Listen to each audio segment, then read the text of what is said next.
Hello, Glenn. Hello, hello. Hey, Sam. I don't know if Sam is here or if it's just the video so far. He's usually here just long enough. At minimum, he's here long enough to hand off hosting. Okay. So hopefully,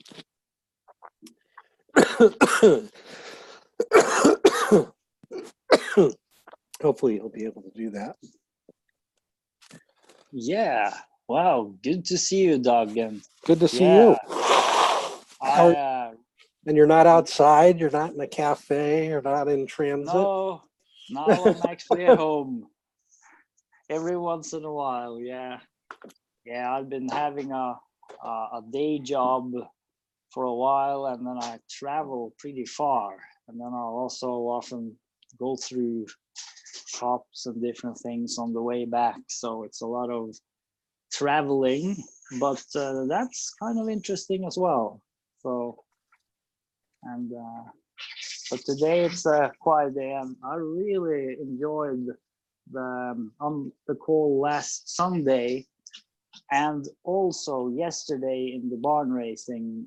It was just a wonderful meeting, and we had so much fun and really talked about some interesting things. You had a pretty full house yesterday. Well, it wasn't that many. It was besides myself, it was Sam and Colin and Joshua and Alex. Ah, perfect. So we were looking a little bit at different maps and mapping. So yeah, it was very, very, very interesting. Co-visioning we did together, you could say. So yeah, so what's going on with you these days, Doug? Well, this was U.S. Thanksgiving time, which is sort of it's one of our national holidays that's firmly rooted in the fundamental principles of colonialism. And that's not without its own controversy and coming under fire, because the centerpiece of the Thanksgiving feast, which is always a time of copious amounts of food, most of it heavy starches and fats and all that stuff. But at the center of the holiday meal is a turkey. Yes. And there's a whole geschrei around how turkeys are treated and how unsound, an animal protein feast, and all this. There's all this political stuff and people swearing off turkeys and going vegan, and so. But the Thanksgiving holiday, which goes back to the Pilgrims landing starving and the Indians stepping up and giving them corn and showing them how to hunt the local bird, which was turkeys, and all of this stuff, the allegory. Basically the Indians saved their lives, and here we are fast forward and we're still doing everything in our power to exterminate them. And so it's sort of a loaded thing, but it also is, hey Josh, it's the quintessential family time. 1950s nuclear family, massive table, everybody sitting around it. So for me, this year was sort of uniquely special because we've been, we experienced several years of challenge and disruption and, hanging our hat in a friend's house for 9 months and relocating out here and finally getting a home set up. And this is the first year in, hey Gertrude, in a staggering number of years where we were able to do a right proper Thanksgiving, and our kids flew in from East Coast and West. and we're in the middle of my wife's family, so we had a bunch of immediate family over. We were able to host that, so it was sort of a big deal. Yeah, so that's So, this family time to give thanks as well. yeah, and Right. because of schedule and everything else, we sort of shifted it. It's normally on the third Thursday of every November, and we shifted it to yesterday. So I'm sort of in recovery mode. Between running around and cleaning up and picking up and setting up the house and the kids coming in and then overeating and yeah. So sounds a little like Christmas is here. yeah, That's the yeah, quintessential family time in Norway. yeah. Around Christmas. It's definitely bringing. It's the first round of that. Christmas here is the same, but it's sort of a warm up. Yeah. A rehearsal. Such a nice name though, Thanksgiving. Time to give thanks. Yeah, yeah. To remember what one can be thankful about. Yeah. So, Gertrude, would you like to do a check-in? You all already did? Well, we're just starting. I went first. Okay.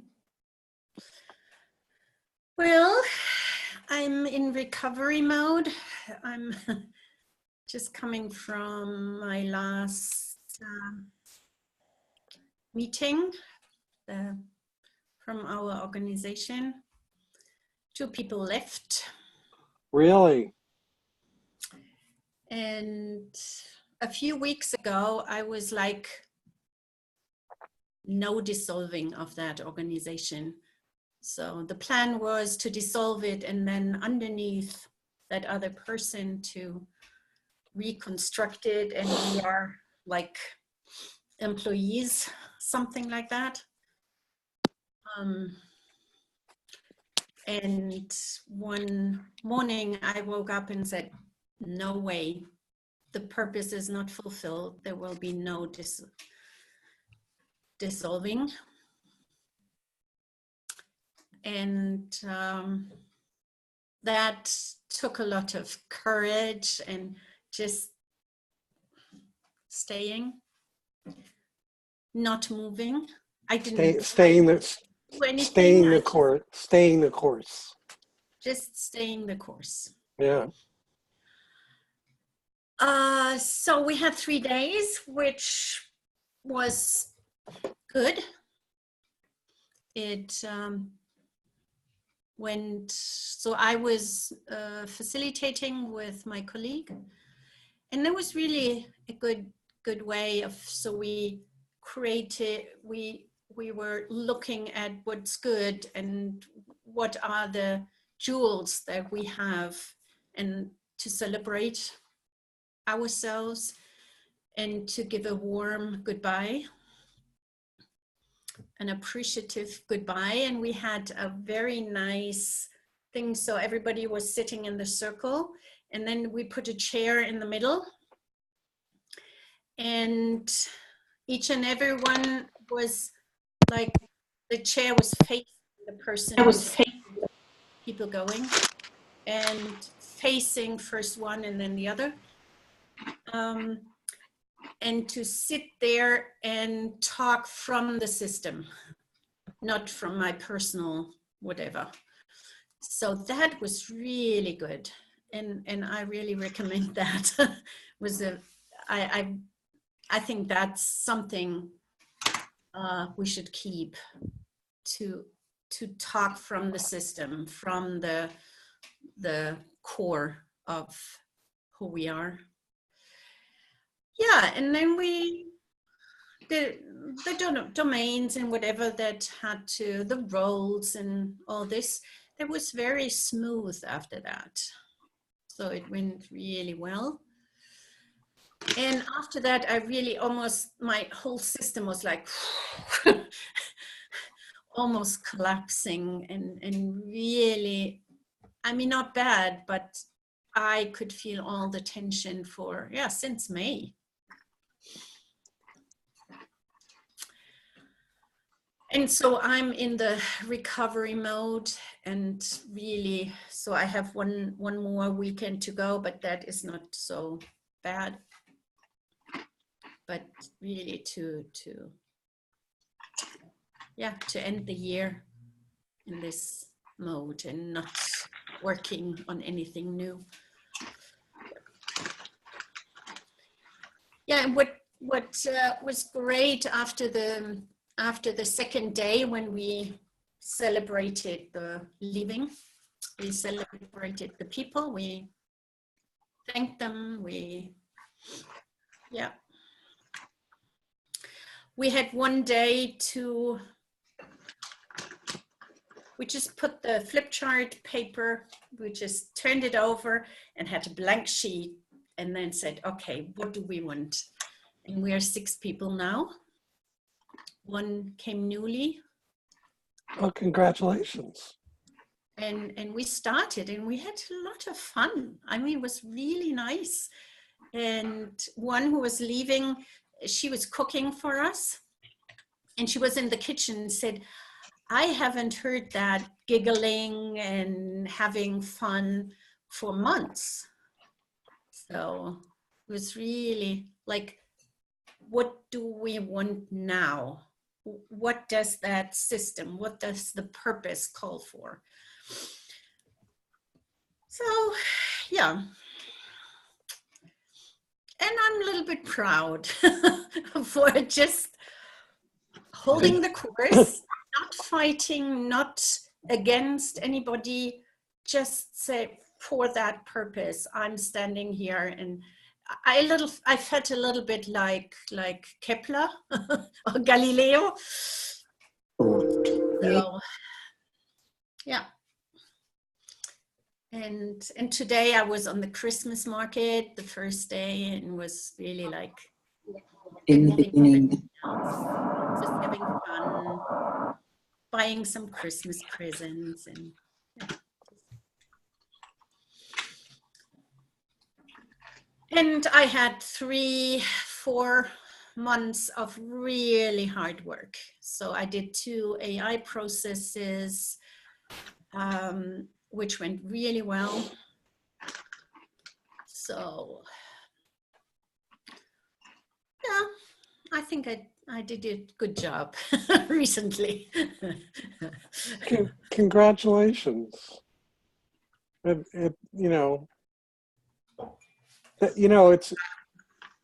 That's a really big deal, to hold the line from love.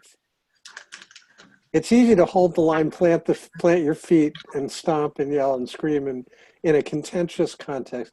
It's so much harder to hold the line in service too. Yeah. From a place of love, and hold on to the sort of knowing and faith that you can make it to the far side doing it that way. That's that's real courage. It's easy to do the it's easy to do the other thing.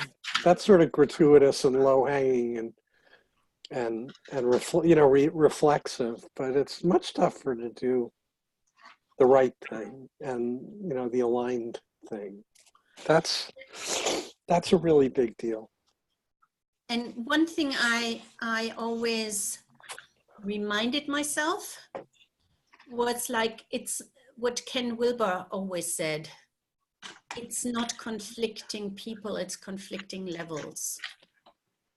And to think about, it's not above, or it's not this I'm higher than somebody else, but it's like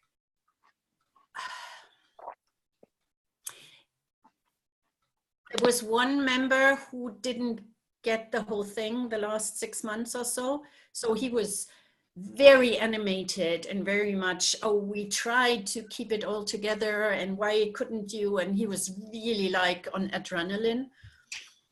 And I felt like it's not about a personal conflict that we can dissolve or complete with all kinds of stuff, conflict resolution, things that I have at hand to do. It's more like values are different. The core is different. So I'm not, it doesn't fit together anymore. And maybe it never did. So now it's time just to part in a good way, because I don't want to have that stress anymore. How can we be successful? We have to do this, and that's not the point anymore. Yeah, so in a good way, we now have 2 companies, and I don't have a clue what the system said. We never left you, so don't pretend that, and our blessing for your way. So whatever that means. So now I'm kind of good to go, see you again, and really be, yeah, recover and find a relaxing space from which I can be with people and create anew. No. Harry, are you still at home? Yeah, huh? How come? I live here. Yeah, but I thought you were going with. She went back earlier than we planned because of her situation at home. And with the artery, most of the tenants left, so she's organizing and doing stuff over there. I'm following as December the 16th. So I got 2 weeks left to organize my stuff. And So Tammy is already in Canada? Yeah. And you're leaving in 2.5 weeks? Yeah, she left last Thursday.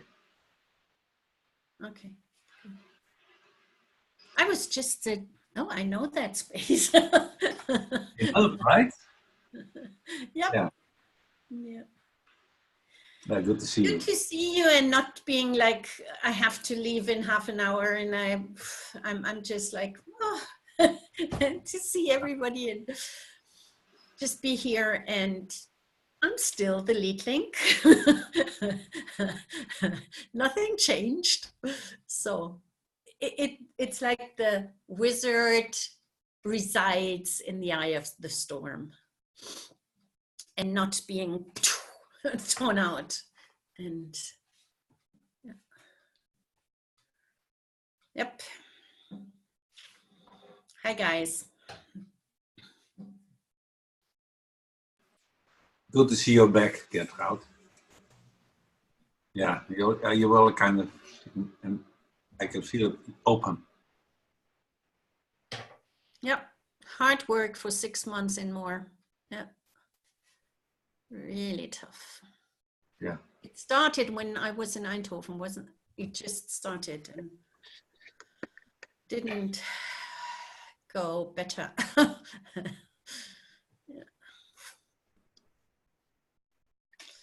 Yep, that's me. Doug is talking, but we don't hear him. It's interesting how many stories I've had people share that started in workshops and gatherings like Eindhoven and EE's thing in an island in Greece, I think, and and how much these are the gatherings of the tribe, and how much contention and adversity and ego and it's a really interesting, perfect unblocking kind of domain. Who was it who just posted something? somebody posted something on Facebook that was sort of like, you know, if there was a gathering of all of the spiritual leaders and the gurus and the teachers and the masters and the whatever, you know, what would happen?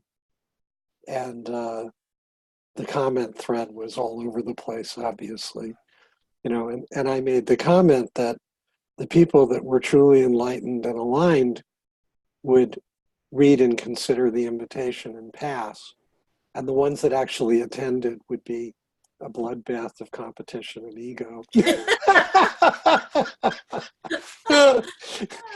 Yeah. Because, you know, everybody's everybody's ultimately tapping in from the same source, right? So if you're truly aligned and truly enlightened, there's no reason to gather with a whole bunch of like-minded folk, because you're already connected and you're already in resonance with each other. It's like you don't need to burn carbon to affirm that. So I wonder what would happen. Yeah. What if they met in silence? Sorry, Gertrude. Yeah, I just want to say that there's one thing that I really learned from Ken Wilber, beyond what I said, is that the states of consciousness and the stages of development, they are not collapsed. They are distinct. That means if you're come from that mountain, you have that unified consciousness, awareness or experience, or I mean, it depends on how long that lasts. And you come back into your level. So if you're, let's say on the red phase, you come back as the guru, the master, or so you have to fit it into the perspectives you've got, and maybe you develop one further, but the perspectives are from just egocentric to ethnocentric to world-centric, so you get more and more perspectives. But if you don't have them, you have to be the master and others have to follow you. And so it's enlightenment is not like on top, it's moving also in the levels. And that was, for me, was a very, very distinct thing I got from him, because there are some, what they call enlightened masters, I cannot stand. I just feel like, what's that? And I think that's a level thing. And that's why I'm not so, if you're enlightened, everything is fine. You still have to grow up and clean up like shadows. So for the moment, I'm done. Alex, you want to check in? Yeah, thanks, Doug. I think I learned how to stay sober and free from resentment. You know, that sometimes you get resentments when people all around you are voicing their opinions and wisdom. It's and what happens is you learn to what they call it, establish a rapport with your own ego, and you don't have to be right. Like Doug was saying, you can be close. You can be very close. If you're never right, you don't have to claim superiority in any argument. You can always have a back door to, you know, escape. But if you're on a high moral vantage point, because you're honest with yourself, if you're true to your own heartfelt emotional beliefs and place in the world, you have a stoic attitude, you know, an ability to let criticism bounce off you, and you can, you know, carry on working regardless of the criticism and the bad days. But some people will attack you viciously and continue because they've got this fundamentalism. You know, any word that ends in ism is worth delving into and unpacking more deeply, because isms are what drives insanity. And, you know, we've got history to teach us all that.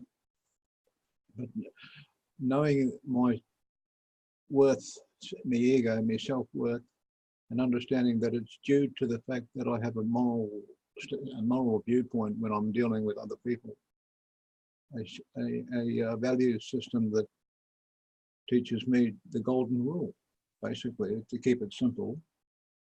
You can go deeply into it if you want to, but you don't have to. So people learn to trust you after a while, and you can stand by your reputation. Anyway, yes, the people convinced against their will are of the same opinion still. So I think Ken Wilber has got a good point, and the integral movement is growing and diverging. So there, people come in with strong opinions, and that's all that happens, causes a ripple in the waters. Glenn's favourite saying is the pond, you know, the ripples in the pond. Or was it Josh? But that's part of it. We can be a big stone, or we can be a pebble. And there's lotus plants in that pond to worry about. The frogs have all gone. The bees have all gone. But there's still a few native bees around. I think there's something wrong with the environment because we're going through an extinction crisis. So that's what I'm dealing with my group. Greetings to Joshua, the man from the snowy country. Anyway, that's my check-in. Good Sunday to be here unblocking. I had a stroke. Well, I don't know if I had a stroke. I had something happened during the night. It made me wake up feeling different. So I might be suffering from a bit of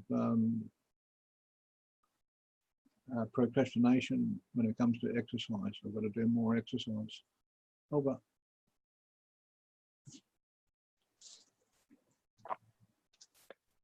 So, Harry, Glenn, you want to check in? Welcome back, Josh.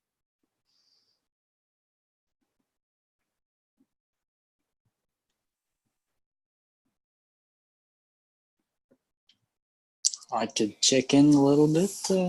Perfect. So yes, thank you for all the shares.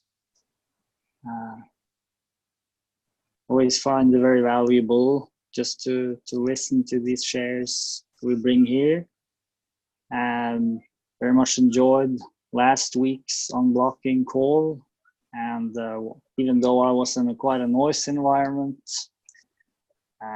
in a more peaceful home environment today, and had a very enjoyable meeting yesterday with the barn racing, and looked at some really fascinating, great time we had, and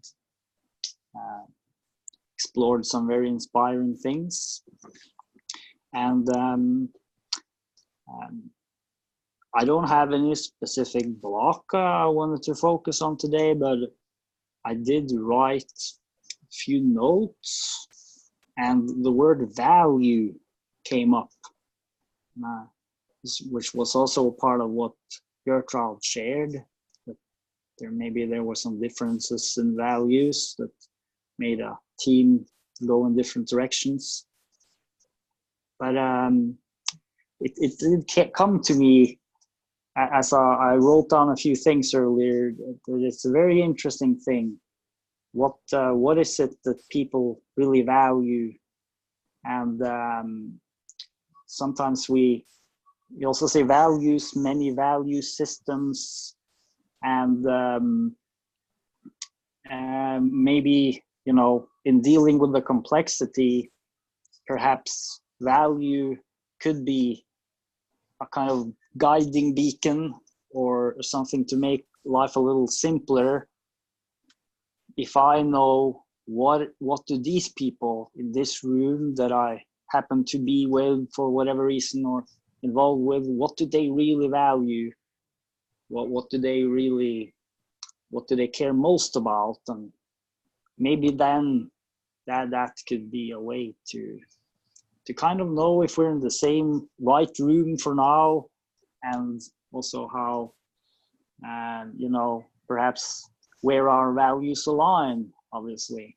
So that was a question that's been on my mind today. And I also, of course, had you in mind, Doug, since you even created the Values Foundation, that I'm sure you also have many ideas and insights about all of these questions. So it's really what I just wanted to bring, and yeah, glad to see everyone here.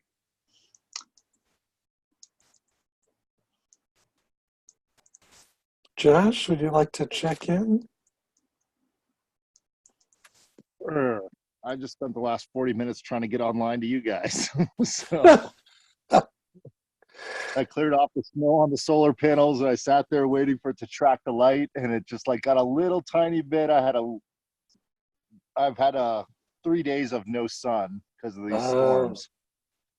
So today's the first day of sun, so I have to catch up on a whole week worth of work today. So it's going to be interesting. But besides that, I've been good. I had also enjoyed the Saturday barn raising yesterday. That was really nice. And yeah, I'm just happy to be here. I've just been trying to, you know, get close enough to the internet, and yeah, it's been a struggle. So the thing that's on my mind today, I'll just put this out there. I don't know what we're going to talk about or if there's already been a discussion, but my block is the acute awareness of the speeding up of time because of the lack of time due to too many pieces of information rolling through everyone's brain and nobody knowing how to stop and do a 2-hour Sunday unblocking with Doug Breitbart. Or, I mean, that's one solution, but I'm just saying we are very acutely aware of this and we take the time to talk to each other. But I'm noticing in all my conversations with people, it's getting rarer and rarer that people actually, like, if I have a 30-minute conversation now, it's like, oh my God, that was amazing. Thanks for spending so much time. I'm like, that was 30 minutes. We barely even said hello. Like, are you kidding me? So I'm getting this acute awareness of, I'm starting to like really understand that it's a very real phenomenon to have double the information come in 1 month and then exponentially there's 4 times the amount, then 6 times the amount, and 7 new independent media sources have just come out. So now there's 12 times the amount. And it's really kind of actually, I think maybe someone can help me with the word, but it's a systemic type of problem, a mental health systemic problem. I think it's going to kill us actually if we just keep trying to intake this much information. I have a really high capacity and I can't do it anymore. So that's my block, is I just can't do the information. I even filter it and I can't do it anymore. My filtered channel of like 2% has now grown to 30%. So I'm blocked right there if anyone can help me today. Thank you. That's my check-in.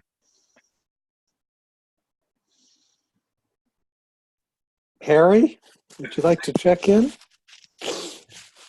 Thanks, Josh. That's a great a bridge to where I am. All this. Yesterday evening, I got pings from Ties van der Veer inviting me to barn racing, but I wasn't. I hadn't done. But I followed his.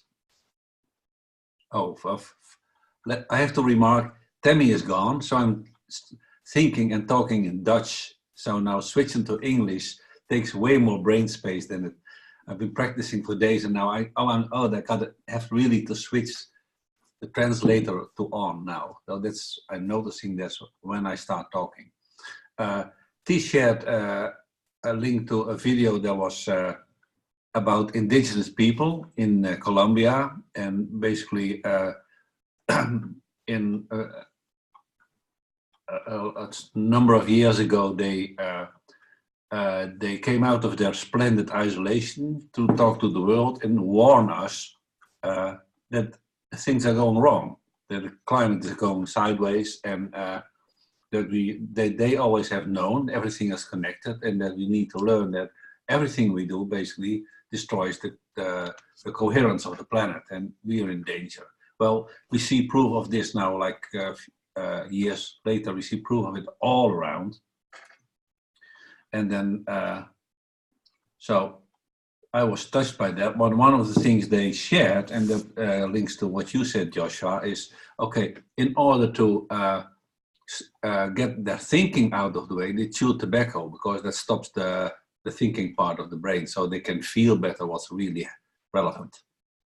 So maybe that's a better feel, just stop the whole thing. And that's my felt sense anyways. What we are doing, we're always trying to solve the problem that were caused in the first place, that because we wanted to solve problems. And I think we have to, at least that's a message to myself today, I have to learn to listen more. I've been in GCC for 2 years, and I learned to kind of listen to the people, but now I have also to learn to listen to the system, just like Q shared, Gertrude. Listen to the system. And for some reason, beyond my thinking capacity, I'm deeply moved by that invitation. So that's where you find me. Last week I decided to stop trying to build this tiny house project I've been in for 2 years, because I noticed it was too much. Being in relationship with Tammy and trying to do that work, the work as we call it, and then as a result of that, deciding that this year, let's spend 3 months in the Netherlands, then 3 months in Canada, and follow the breadcrumbs to see what happens. Well, then I could not spend enough time in the tiny house. And that was a really conundrum, but of course it's a beautiful little space. Everything is nice about it. The people are great. And of course you have bureaucracy and technocracy to deal with. But other than that, it was still a beautiful opportunity. And then I had to ask myself, what's important to you? What's the real choice here? And I had a great conversation with my friend Sven on Zoom. Sven lives in Antwerp, but he's a very good companion in this. And he allowed me to explain to myself, it's the choice between fear and just, having this tiny house and isolate you and being safe and comfort. And then, see, I'm a good guy. It's a tiny house. It's ecological. It's sociological. It's all fine. It's not me that's causing the problem. It's you guys have to fix your thing. So once I got hold of that thought, I was like, aha, but you kind of you got yourself a nice motive to not do the work anymore. So it was a choice between, accepting whatever challenge is there for me to do, or any work, or go for safety and comfort. And then I said, well, Harry, that's where the people die. That's where the growth stops. So let's stay out of the comfort zone. And I gave up. So that leaves me now this, a lot of empty space, just like you shared, get out. Hey, I got time. And what is this about? It's not about pursuing a career or earning the money. What's really relevant today? And that's how you find me. Check. So that's sort of perfect. Yes. And what this connected me to is what Joshua tries to feel into, and what I hear from Gertrude, and what's in your book you're trying to convey. And hey, something else. And Tammy's alphabet code as well. And there's something subtle and more relevant than all my thinking can tell me. And, I gave up kind of the skeptical resistance against, well, okay, that doesn't seem reasonable and all that. So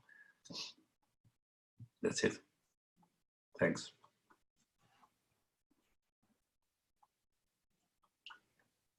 Yeah, there's another thing, crystals and stones. It's also nice, and to me, it's kind of a girl thing. It's nice. Today I bought this one, chrysocoll. This is like, Turquoise. no, it's chrysocoll. It's another one, but it feels so great. It's like the depth in the middle. The light. Since you mentioned listening, Harry, I was wondering if it would be different if those enlightened masters had met together, just being in silence and just listening, just being.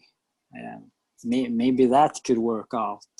Well, some of those indigenous people, they are kind of going to be masters. They have to learn to listen. They are in the dark, sometimes for a week, sometimes for 3 years, and up to 18 years in the dark, listening. So it happens. So we don't notice because we're talking.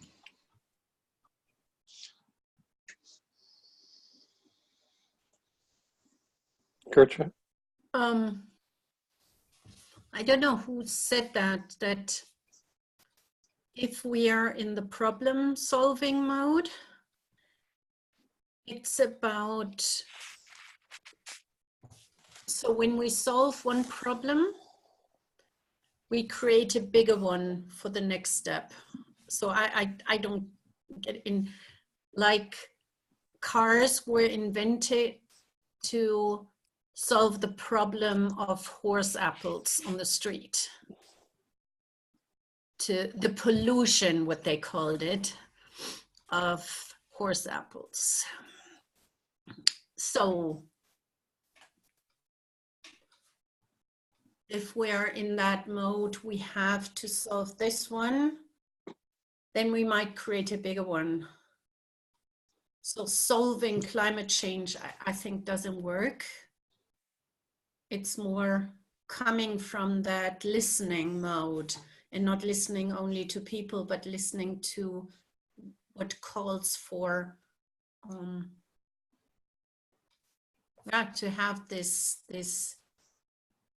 what does that planet, what does the system need to deal with what's so, and that is a far bigger, far deeper way of looking at it than trying to solve the problem we are facing.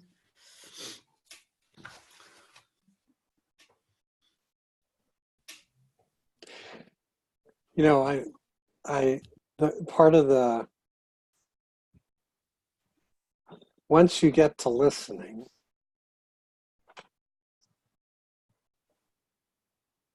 on the processing side, to Josh's point, after you turn off incoming,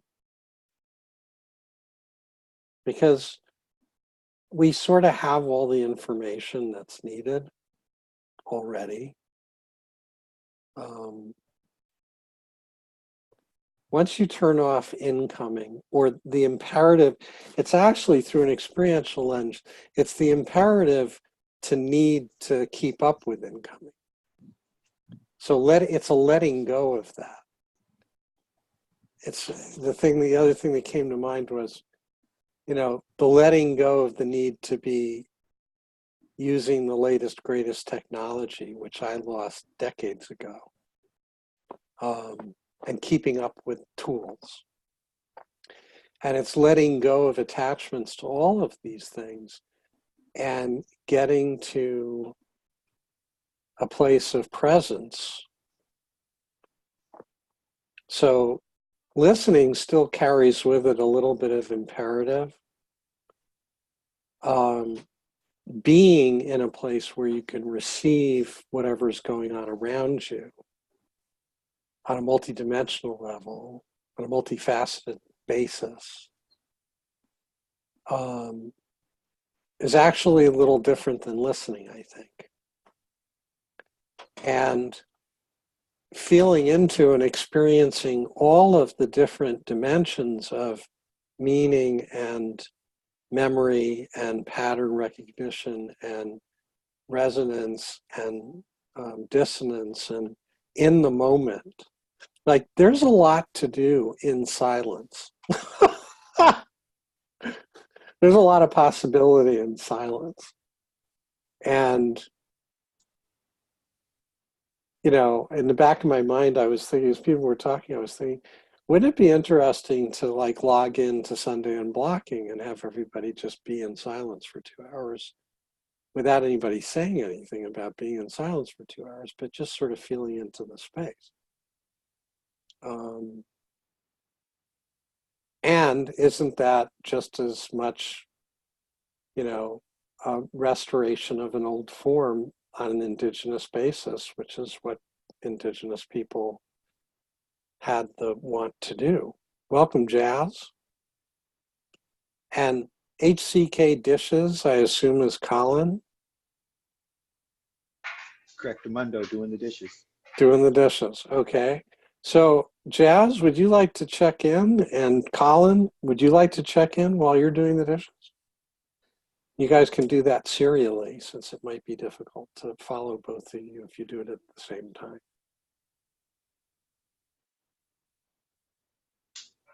You'll have to repeat that. I thought we're talking about listening and something larger than listening, which is active, I guess feedback is what you're talking about.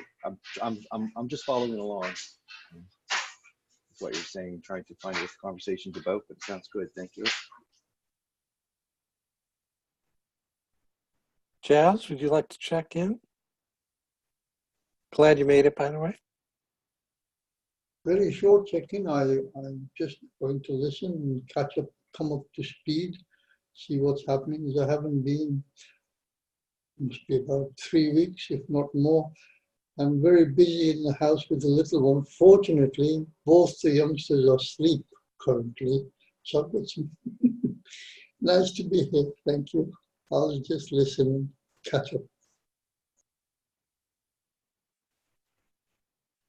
Alex, you wanted to say something? You were leaning in just when. I just wanted to mention the fact that the reason we have time is to prevent everything from happening at once. According to Einstein or God or someone. But the thing is, it came up in the barn raising, the fact that people have values different to machines, which are eternal. They don't die, they just get recycled. But people have a finite lifespan and we die, we pass away. That shines a different light on our values. How do we teach machines to have the same kind of values? We can't do it. They haven't got emotions. They haven't got a sense of humour. So it's going to be a clever programmer who writes the algorithms for this AI. And well, actually, they're writing their own now. They've taken off. They've let the cat out of the bag, sort of thing. So we've got a hardware that has a lock or a key, so you can turn it off if it gets out of hand. If it takes over all the military hardware and decides to wipe out a few countries just because it thinks it's necessary for the survival of humanity, what are we going to do about that? Who's going to choose which countries to go and which countries stay? It's a scary thought. Over. When I was somebody who mentioned problem solving, and then I had the thought, there's a saying, when people have a hammer, they see nails everywhere. And I noticed I have problem solving tools and I use them for years, but then you see problems everywhere. And I'm currently trying to lean into be at peace and start from the from another place. And I'm really trying to practice it. And it's a new and interesting place.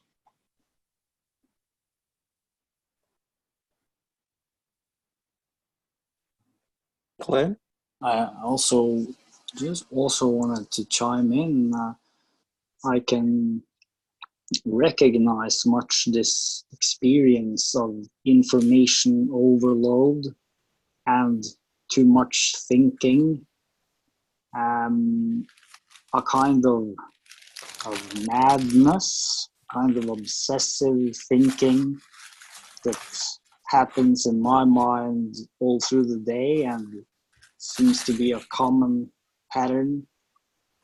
And every now and then there's an experience of silence, of a different kind of listening, different kind of presence.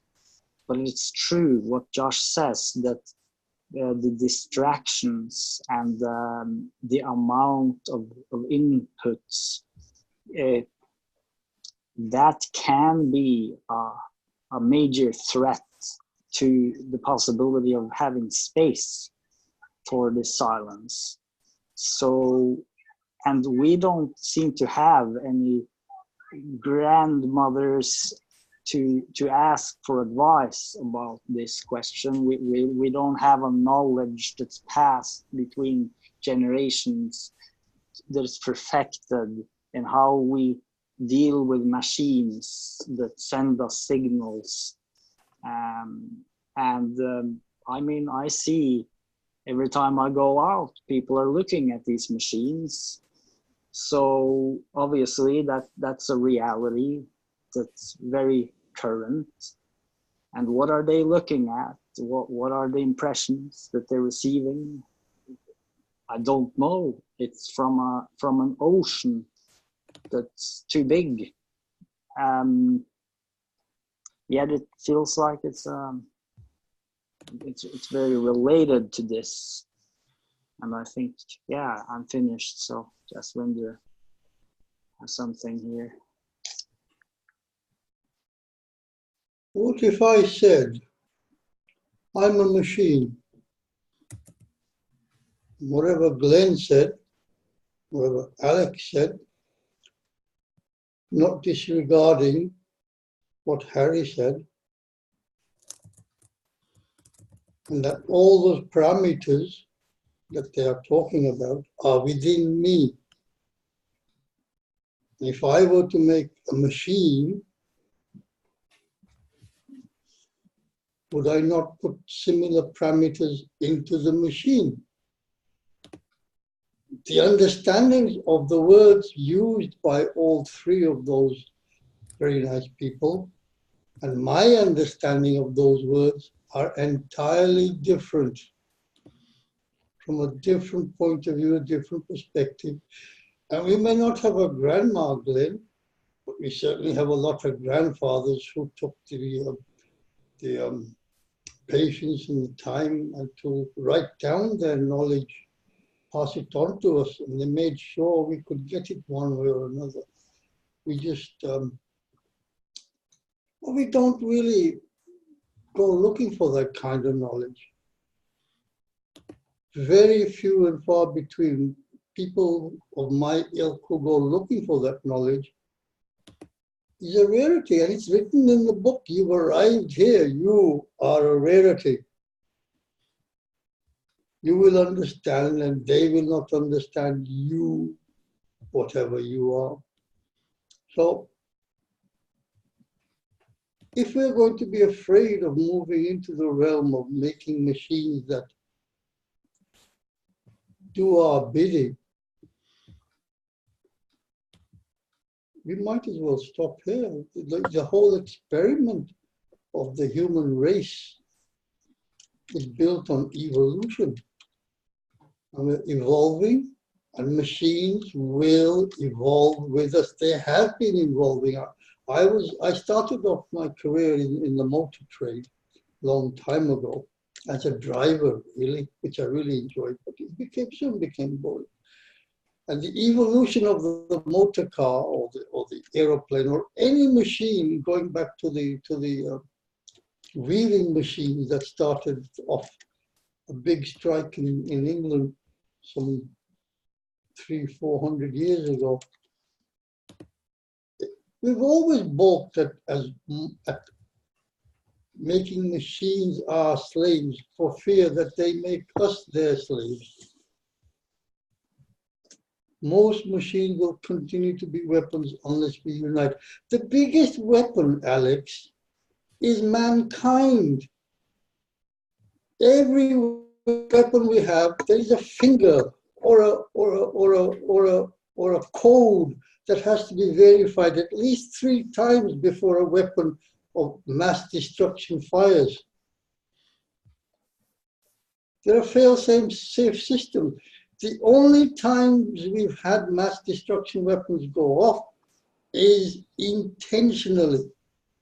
Even minor destructions or accidental destructions of aircraft by missiles, somebody has to press the button. Somebody has to authorize the button. If you watch these drones going out and about, bullets don't kill people. The person who pulls the trigger. Did you say that again? The weapon doesn't kill people. The bullets don't kill people.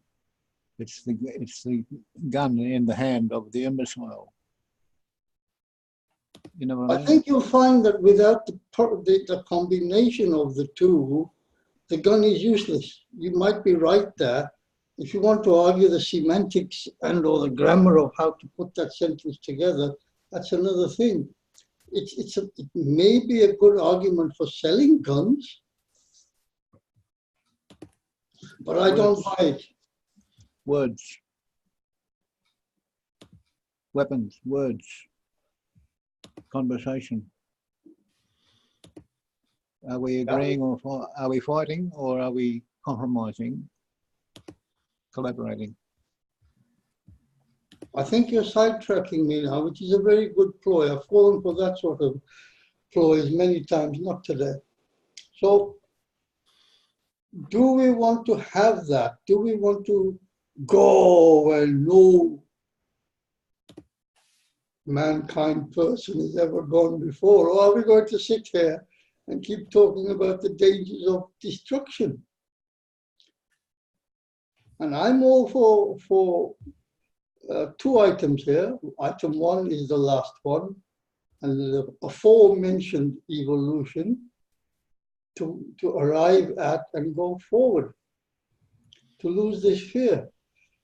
And item 3 is to get to that higher level of thinking, of clarity, where we realize what we exactly are, not the who, not the when, not the why, but what. We are machines. We are highly calculating machines. And I can't give you better examples of that than all those rich, enormously powerful presidents and prime ministers. Have a look at their ilk. Have a look at what they're driving at. Have a look how they help those of the same ilk. The whole education system, the whole system right from the beginning is geared for one thing and one thing only: self-preservation of that particular kind.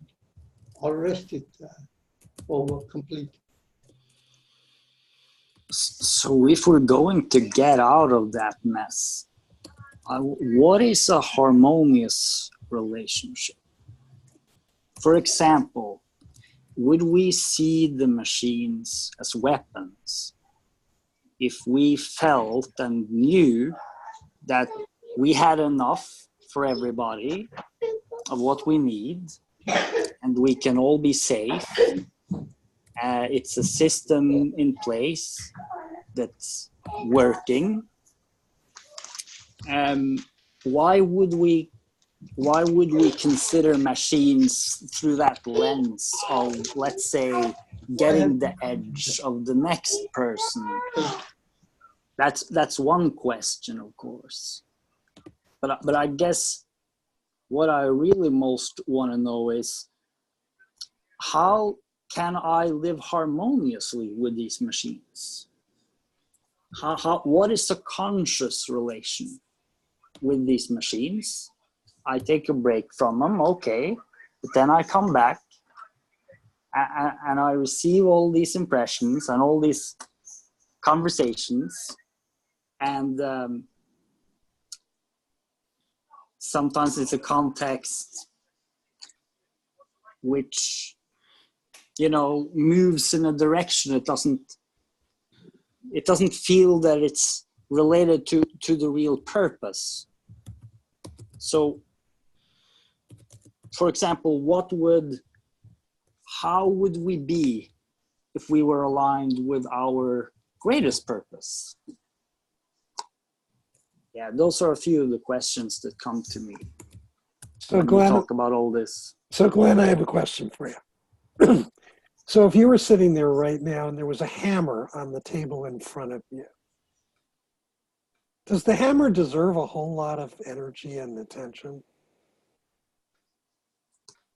Not necessarily, no. Does it really require any? It's like if you have a nail,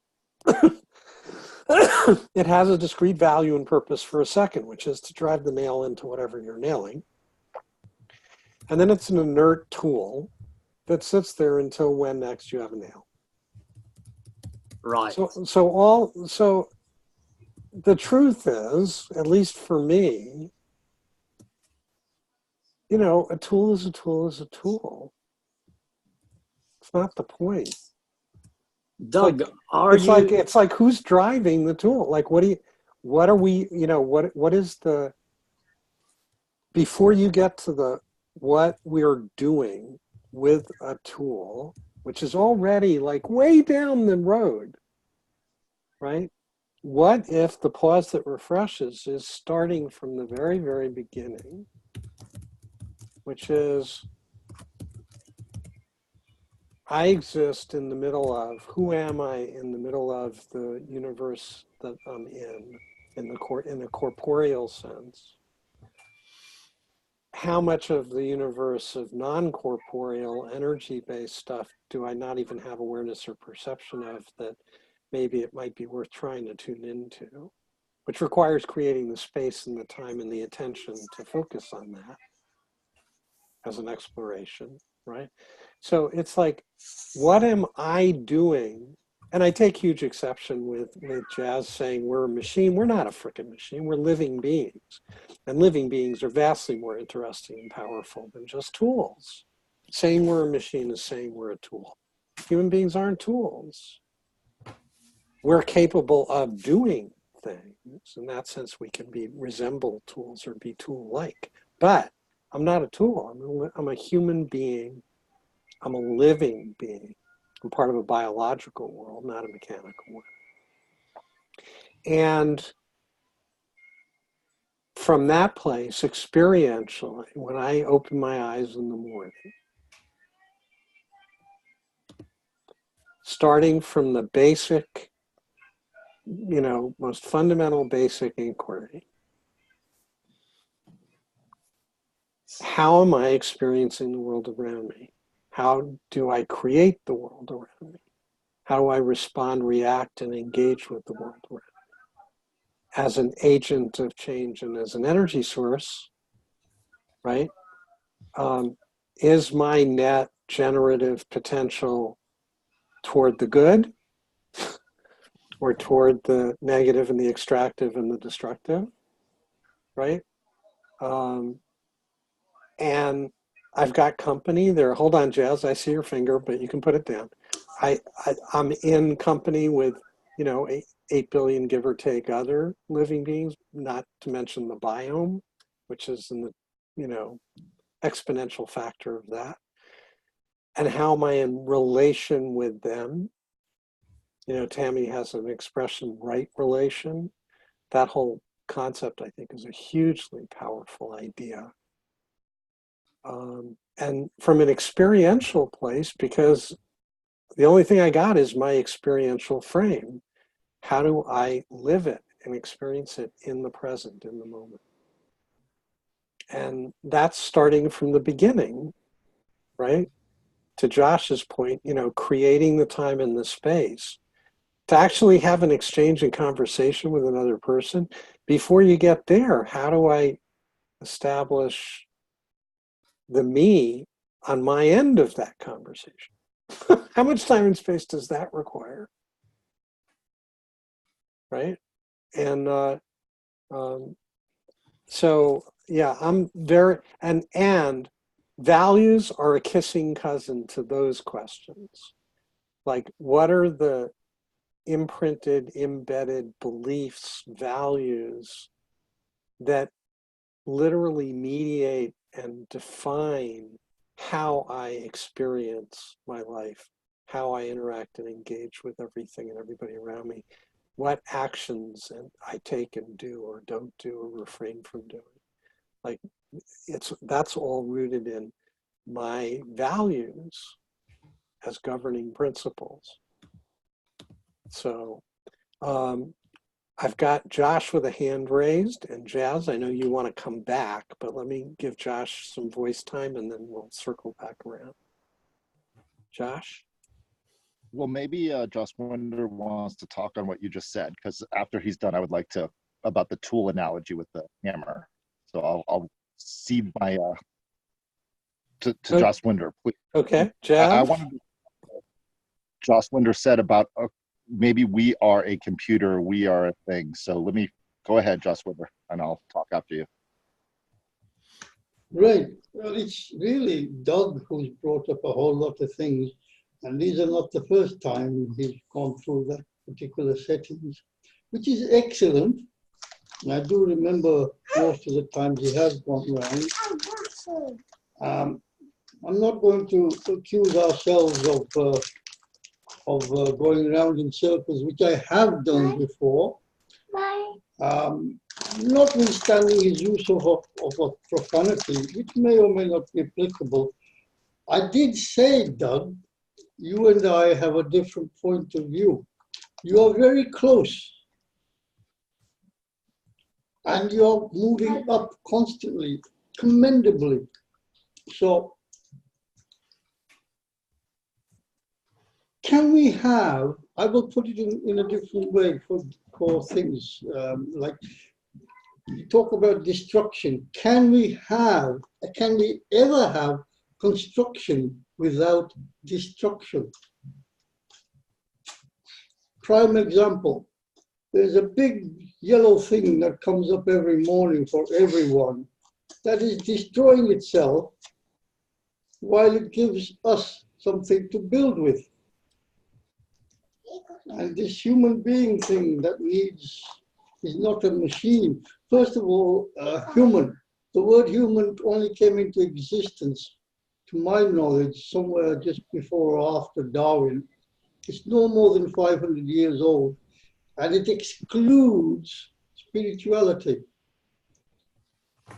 Not a lot of people know that, but then I tend to look at words and want to know their exact meaning. Yes, I've already gone through experience, construction, destruction, feelings, and values. I have put those together because most people do. Whether you do or you don't is irrelevant. Everything, every attribute, bar one, is balanced. Construction, destruction, love, hate, all of those are balanced. Any ones you mentioned. So if they are balanced, and we go for the midpoint, and we're zeroed up, why aren't we a machine? I can understand you, I can feel your feelings, and as you have quite rightly decided to ignore those, so can I. So we are constantly changing our settings. We are capable of doing that. I'm not saying that Android machines are capable of doing that currently, as some people are. They may be in the future, but those are the attributes that we have that we will no doubt pass on.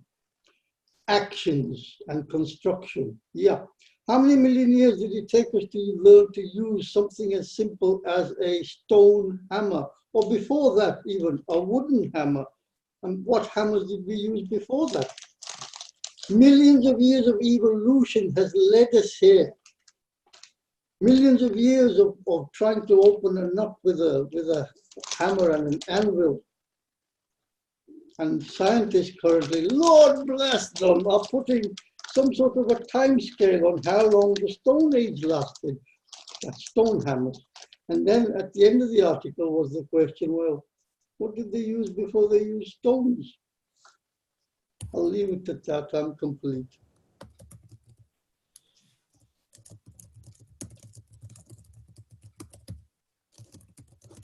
Can I ask a question? If the hammer was made of stone, what was the nail made of?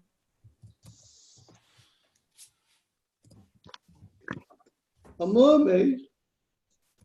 I'm sorry, you have to say the last word again. Yeah, I missed the last word too. What do they make nails? If they made stone hammers. Oh, no. I already covered the nails. They were wooden shells with food inside. Those Okay. machines were very simple track mind. Eat, grow bigger, procreate, more eating. Simple. Thank you.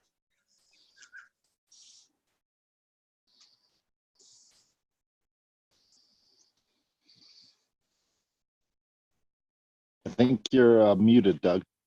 I don't know if, Josh, you're up. yeah. I think it was very clever what you did with framing it with a hammer, because that's a tool. But another word you could use is instrument. And Joss Wunder so cleverly used the word machine. So it bears taking a deep look at what we are in time and space as a human body. I like to think of it as a vibrating energy into this dimension with each cell that's replicating itself and creating the skin around us that lets us have the consciousness.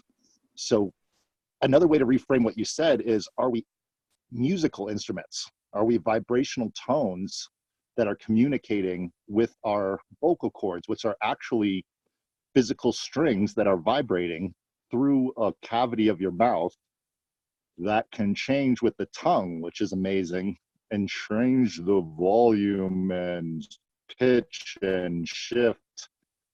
What we are is fascinating, but I would caution against using a very simple narrative like, if we have a hammer, because that's just an instrument, and how you use that is dependent on who you are. I think maybe a better analogy would be, if we had a Swiss Army knife, do we flip open all the different pieces of it and use it? So I think we have to be careful about how our view of the instruments that we are and the instruments that we use. And like Gertrude said, are we creating harmony with the system and creating a solution, or are we just creating more problems? And I would venture to say humanity will eventually go back into time before we lost all the knowledge at the incredible library of Alexander of the old cultures and entire civilizations that have been lost on this earth. We're a group of people with amnesia. We don't remember all the amazing civilizations that have come before because we have destroyed them, or they have been destroyed, whether it's through climate catastrophes such as ice ages, meteors, whatever has happened. But we have done this all before and we'll do it all again. So I hope that we really take a good look at what it is we're doing with the instruments that we have, including the instrument that we're living in, which is our bodies, with hands and mouths and eyes and ears. And it is a very heady conversation to have that Joss Winder is proposing, that maybe we are machines, or maybe we are instruments, or maybe we are something that we're still figuring out. But that's not always a conversation that could be had at Sunday Unblocking. So I just wanted to say, I would love to have that conversation on a Thursday open discussion, because I think it's a good one to have. But I also think trying to figure out what we are is sort of a moot point, but figuring out what we're going to do is kind of the reality. I heard a really wonderful conversation this week from Noam Chomsky, who's a very high intellectual at MIT. And he was asked, what's the purpose of life? Why are we here? And his answer was, it's dependent on each person to decide by their activities and their action what their purpose is. So that's the beauty, I think, of being human, is we are an instrument of whatever verb we want to put after that. We could be an instrument of love, an instrument of destruction, an instrument of beauty, an instrument of art, whatever we want to do. I mean, you can go through the millions of stories of millions of human beings that have lived on this planet, and they've all had a different verb and action of how they live their life. And I don't So you get into choice, right? You're getting towards choice then, right? That we have the ability to choose. And we have the ability to listen to our body's ability to do whatever it is. If our body is highly athletic and we want to be an athlete, that's awesome. If our bodies are crippled and we have cerebral palsy and we want to sit in a room and think and do high math calculations like Stephen Hawking's, I think he had a different disease, but we get to choose with what our understanding of our capabilities are by listening to ourselves. And there is a dialogue between some other dimensional force, whatever you want to call it, whether it's our brain or it's God or it's the universe or it's nature. We get to listen to that dialogue and that conversation between the internal and the external. Some people call it the id and the ego. Some people call it the, conscious mind, the subconscious mind, whatever you want to call it. There is a dialogue between you internally and us together, looking at each other and the rest of reality. So that's the dialogue I want to continue today and help to make that experience beautiful, because that's what I think Sunday Unblocking is helping that dialogue be more fluid and enjoyable. So with that, I'm complete. I appreciate it, Doug. And I just want to say, I love your fight towards, we are not machines, we're not tools, I'm a human being, and I love that. But at the same time, everyone gets to see through their own lens what they are as humans. Because I might identify with a specific thing that you don't identify with, and that's okay. So with that, I'm complete. Thank you for letting me rant.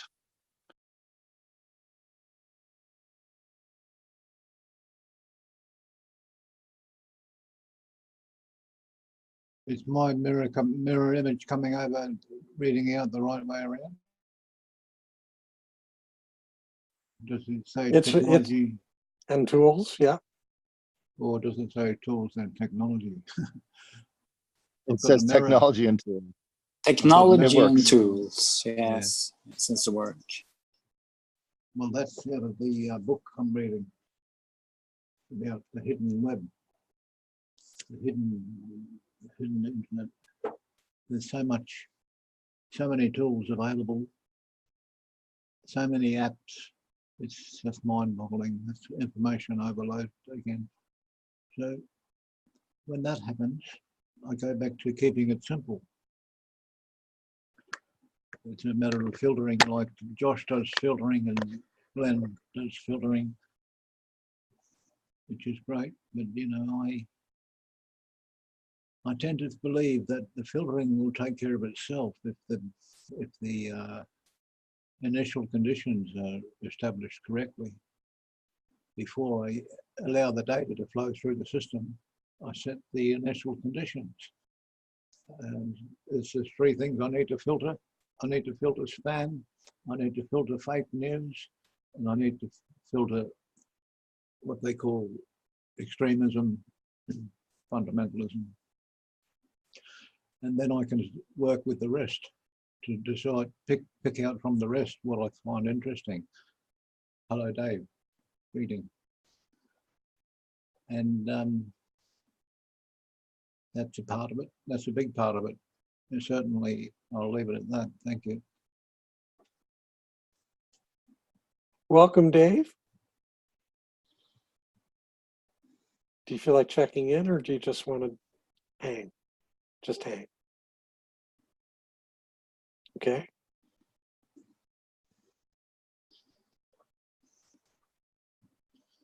So what is the discomfort that drives the conversation to tools? It's a fascinating phenomenon to me, because it's seriously male, universally male, and it's like, I want to talk about my tools, which can be reduced into, I want to talk about my tool, which can be reduced to whose tool is bigger, which is how I hear all of that. I can't tell you. And normally I refrain from expressing and sharing that kind of reactivity, but that is exactly how I feel and hear these conversations. And I'm not coming from a criticism or judgment of those that are enamored of talking about their tools.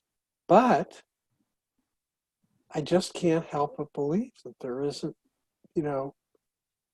juicier subject matter and fodder to be found in talking about the dimensions of our existence and being, having to do with feelings and reactivities and sensitivities and things that block us and shut us down, and things that open us up, and things that strengthen connection, and things that weaken connection. And there was a flash of a hand raised from Colin, and then he pulled it down, but I'm gonna. I was first. Gertrude, you're first. Go ahead.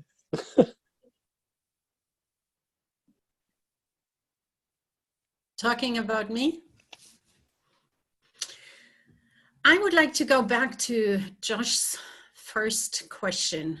Somehow I lost track what it is about.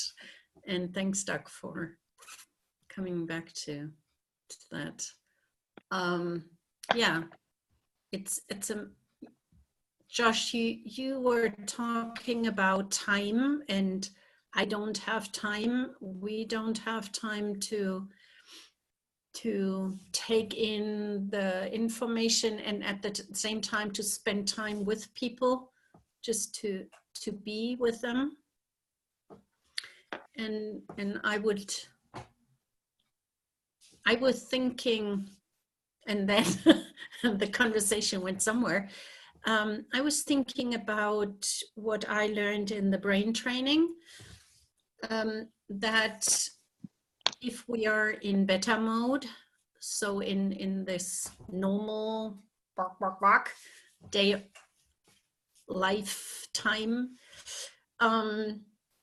that we can take in 12,000 impulses from the outside to deal with, and that if we are in alpha mode, or in that flow thing, coherence between the hemispheres and within the body, with the heart and gut brain, that we can take in 40 million impulses from wherever within and from the outside. So that dealing with information, dealing with impulses, goes 200-fold or more.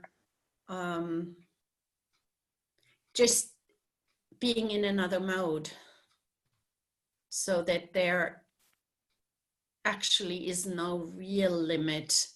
It's only in this everyday normal life beta mode thing where everything is incoherent. So I think this I don't have time is a symptom of being in this mode. And what Harry's shared before from the indigenous people, this being in contact within and listening not only to other people, but also into the system, into the unified consciousness, I would say, makes a ton of a difference, and the possibility to take in more information, even if we don't do it consciously or cognitively. Conscious, yes, but not cognitively, maybe. So that's my 2 cents to what came up. And I'm really interested in that question that you brought up, Josh.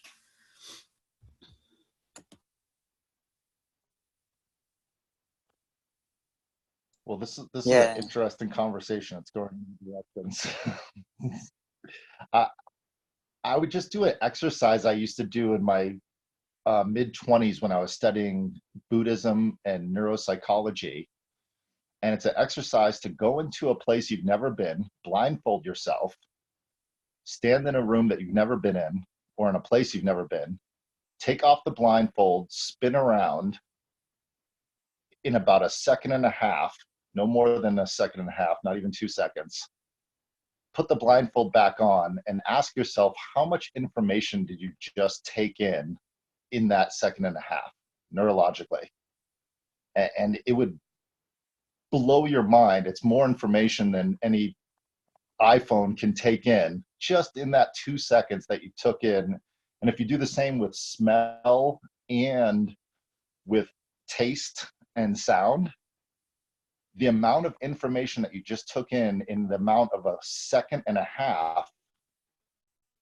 is terabytes and terabytes of information just in that 1.5 seconds. And that's a really interesting practice, just to start to realize what you are as a human being sensing and perceiving the world.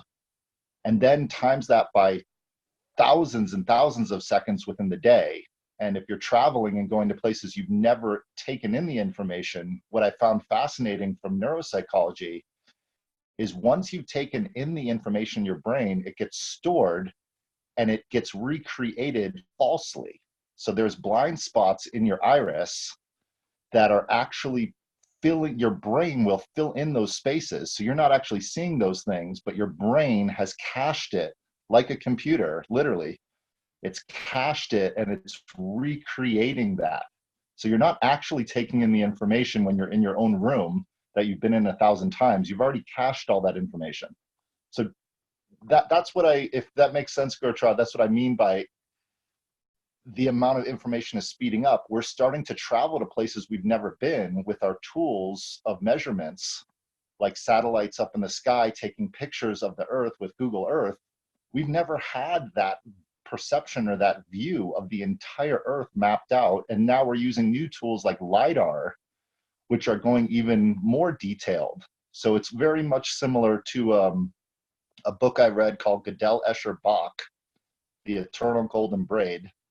And it was explaining measurement tools, or actually, you know what, I apologize. I think it was actually a fractal book I read, but it was talking about taking the island of Great Britain, measuring it with a yardstick, and then measuring it again with a ruler. So going from 3 meters to, I'm sorry, 3 yard, what is a yardstick is, anyway, I'm not going to do the conversion, but anyway, this is England. So we'll just keep it in inches instead of centimeters. So yada, yada, yada, the smaller amount of string that you measure it, it will exponentially grow. The coastline of Great Britain will be infinite if you keep going into each little crevice and rock of the coastline.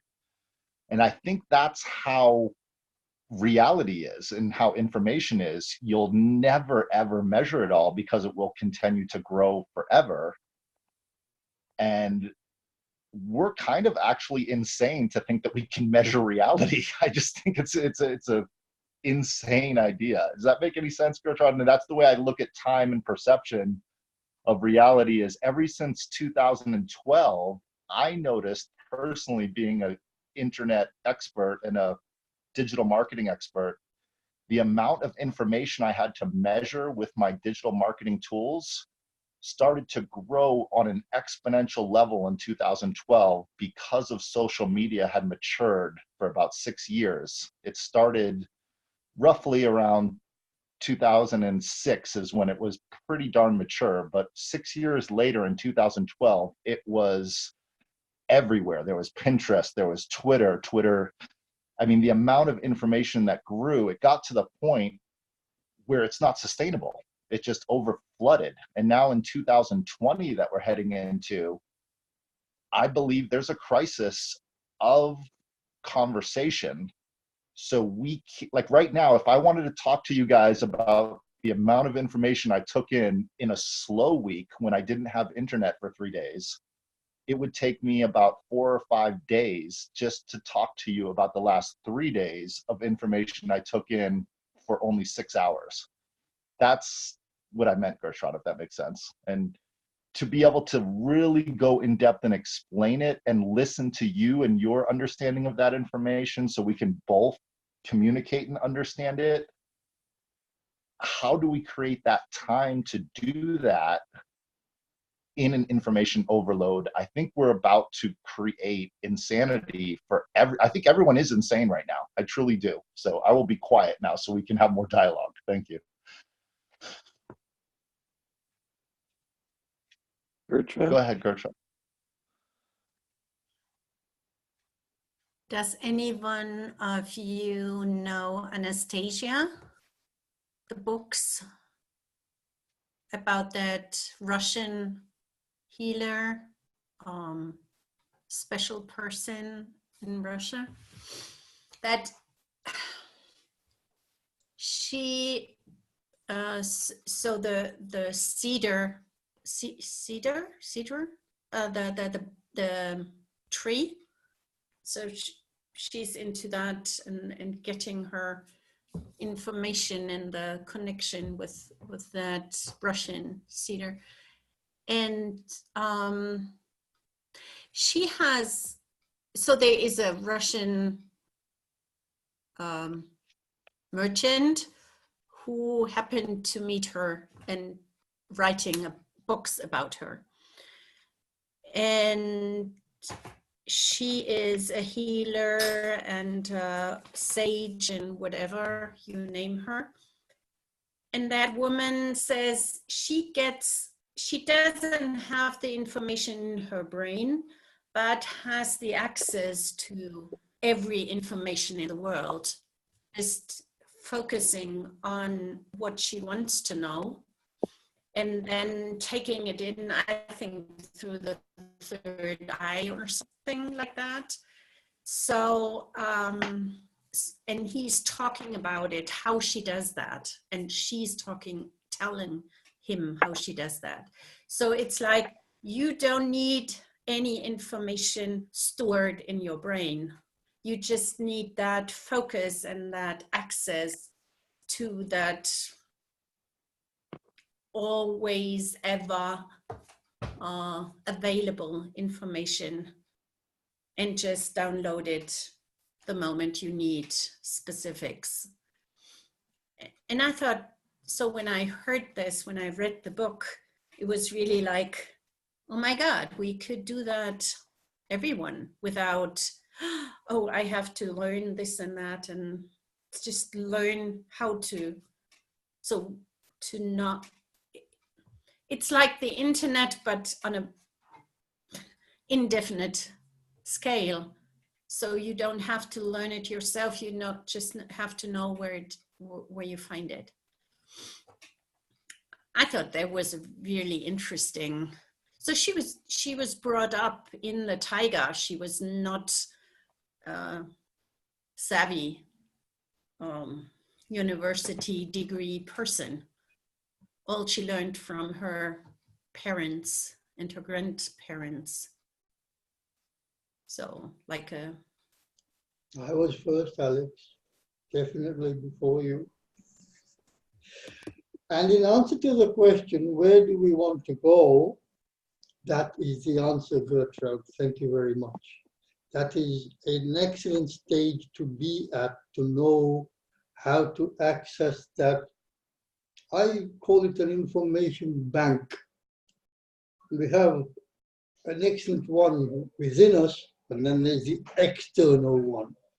And when the two communicate, it's superb. And it does mind-bogglingly good things. Who's talking about insanity? Joshua. Until you reach that stage, you have no idea what insanity is. And the other thing that Gertrude has pointed out, the paradox of it is, the person experiencing that experience, although has command of a or many languages, the words used by that person to communicate that experience will be perceived by the understanding and no more than the understanding of the perceptor. So all those listening, because it does not resonate with them, will call that person mad. We'll probably swear at him somewhat as well, but that's to be regarded as meat for the person telling the story. How do you get there is an excellent question too.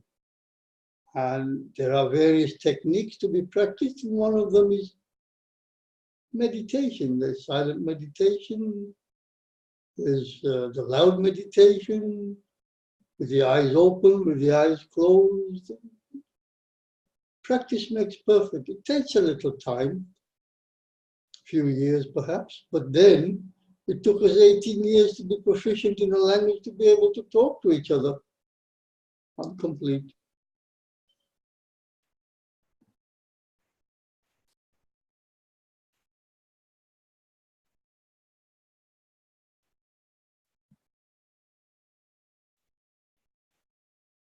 I wonder whether this is where it gets very interesting, sort of more than the tools perspective. Well, how can I be in this superposition? Or how could we get into this state, which Gertrude Jaswinder is mentioning? That may be a more simple way to deal with it. Might also be a more juicy subject to explore together than thinking in terms of tools. Yeah, that's what I wanted to share there.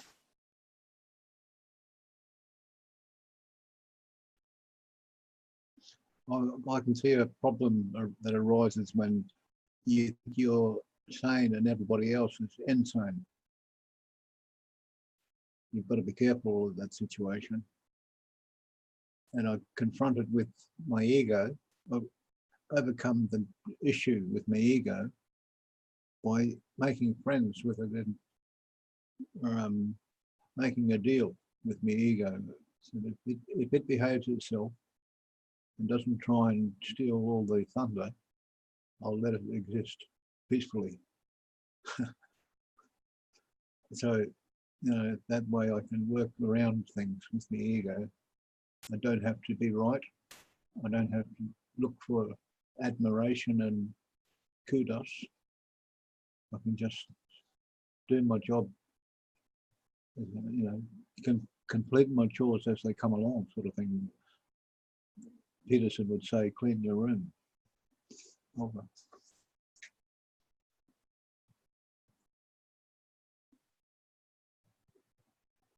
Colin?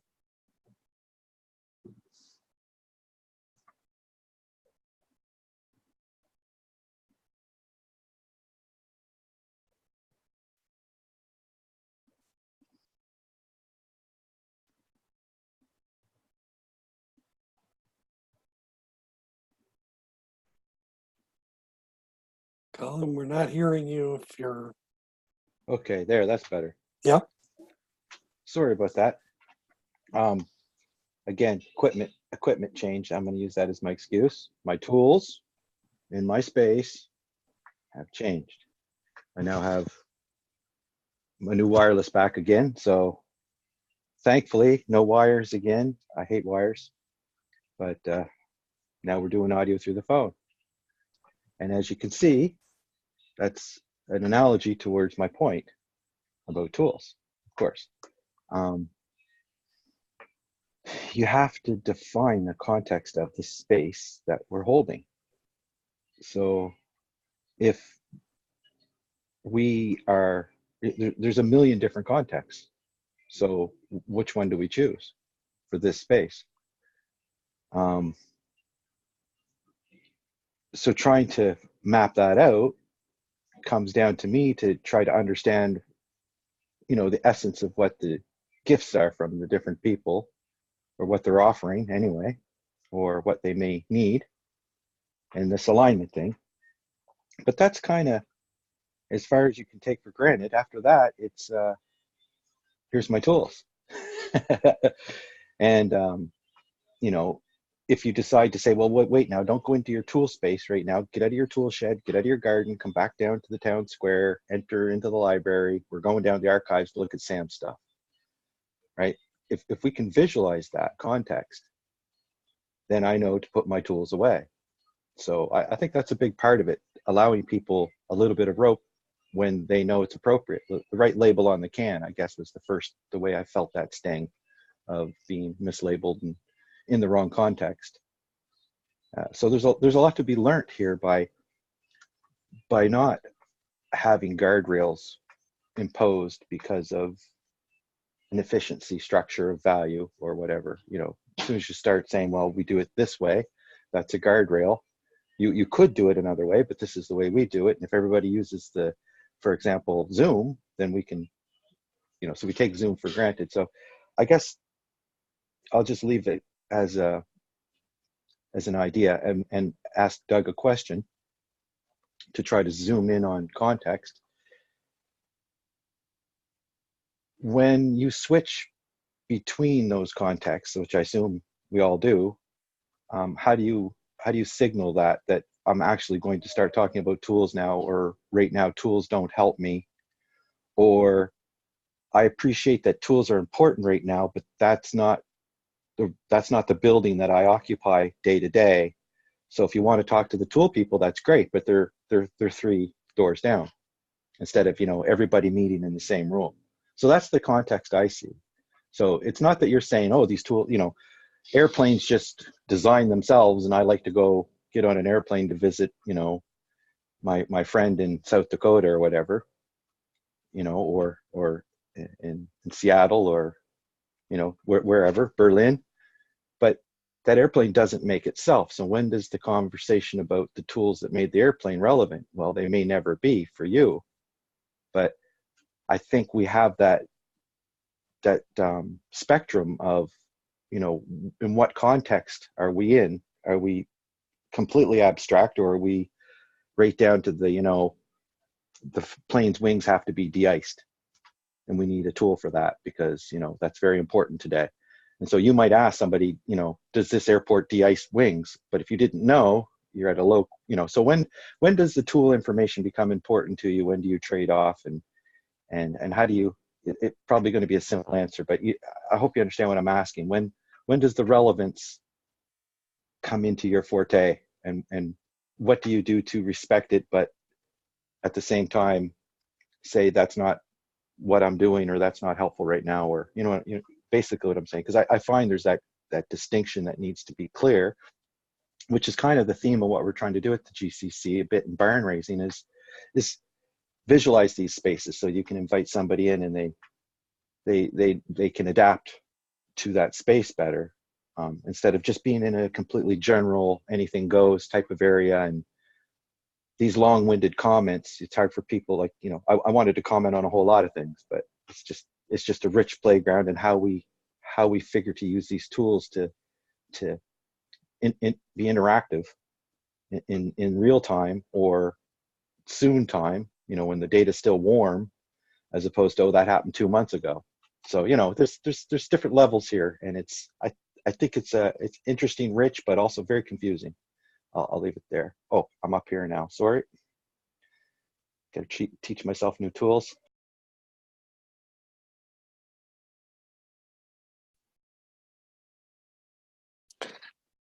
It's a great question. It's a really great question. I think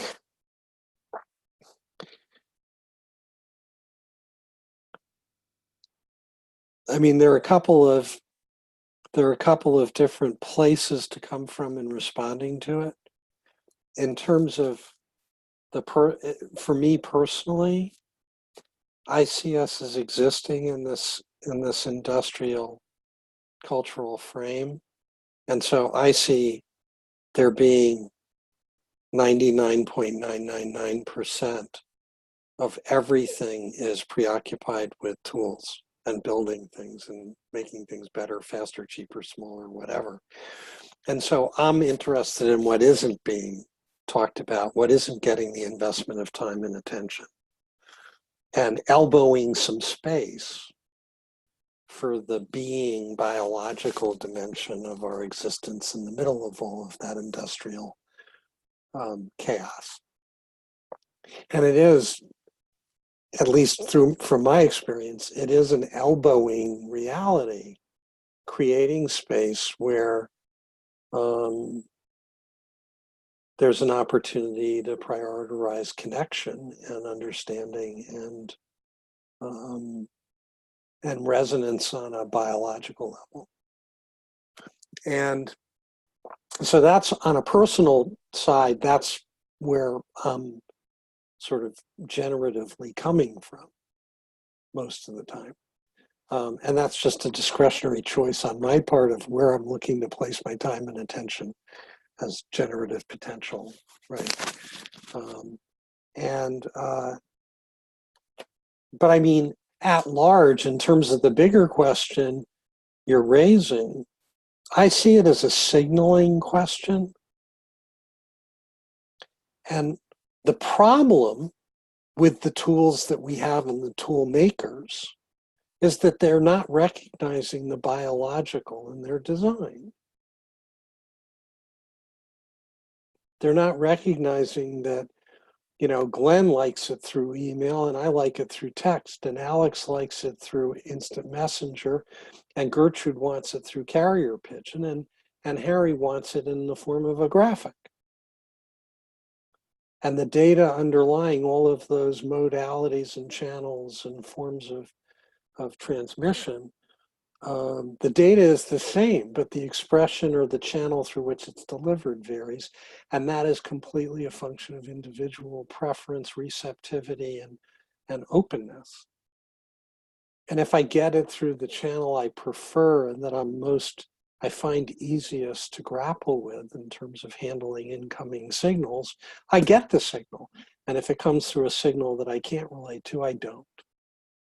So if you tweet it, I will not see it because I just don't get Twitter. Never have, never, it just doesn't make sense to me. And there are people that live 24/7 in Twitter. And I don't have any judgments over other people's preferences. I have huge judgments over the tool makers' deficiency at taking into account that it's about the experiential consumer of their tools, user of their tools. It's not about the tools for their own sake. And the whole technology emergence and field was the biggest scam in the world because it was an extension of the industrial model of projection and imposition and power over. And it wasn't about serving users. It was about training users to learn how to use their tools in the way they wanted them to use them. So it's perpetuating the old form in a way that I find hugely damaging and oppressive and exclusionary and discriminatory. So do I have a little bit of judgment and charge around that? Yes. And I own that. I can relate to that as well. Can I reply? Oh, go ahead. Yeah. No, the last thing that I wanted to say is that the mission, should we decide to accept it as a we on a values level, as an extension of the all of us or none of us, is if I want to connect and send a signal or communicate or exchange with as many people as humanly possible, the burden is on me to know and figure out how to communicate with them in the way they find easiest for them, not in the way I want to communicate it to them. That's on me, because if I'm the one who has something that I really want to share, then, and my interest is in reaching as many people as possible and having them get what I'm sharing as fully and from a comprehension, understanding, awareness, sensing level as possible, then my greatest interest is in just making sure they get the signal, whatever it is, as a primitive function of delivery. And that means if you want me to put a piece of paper with writing on it and a stamp on it in your mailbox, then that's how I have to deliver it. And with that, I'm complete. Okay, well, I totally get the angle of making sure the signal gets through. If it's worth it for that, if you wanted to do that, put the stamp on it because that's their portal of choice. There was a time, I think, when our choices were a lot more limited, of course. We just had mail and we had to deal with delay. And just turn this down, I don't know if the wind. And so it is really the responsibility of putting that signal through and being able to know what channel they're on. I think when the telephone came, I think that was a big game changer because you could actually call people. You're stuck to the wall and everybody can know that you're on the phone and listening to your business. Big spy network with party lines and things like that, but it really changed things. Now we just have 1,000 different kind of phones, basically. So it's which phone are they calling me on, kind of thing.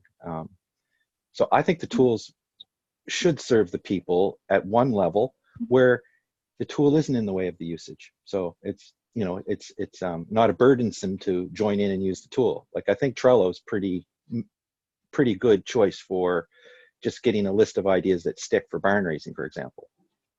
Just a simple place where we can signal if we wanted to. If we wanted to lick the stamp and put it on the paper, it will stay there. So it's reliable. It might not be the best, but it's better than what we've done before. So, just ratchet up the cognitive interaction, as Glenn was saying, with the machine or the aids, the instruments, right? Tools, machines are clever tools and instruments are tools with agency, so to speak, I guess.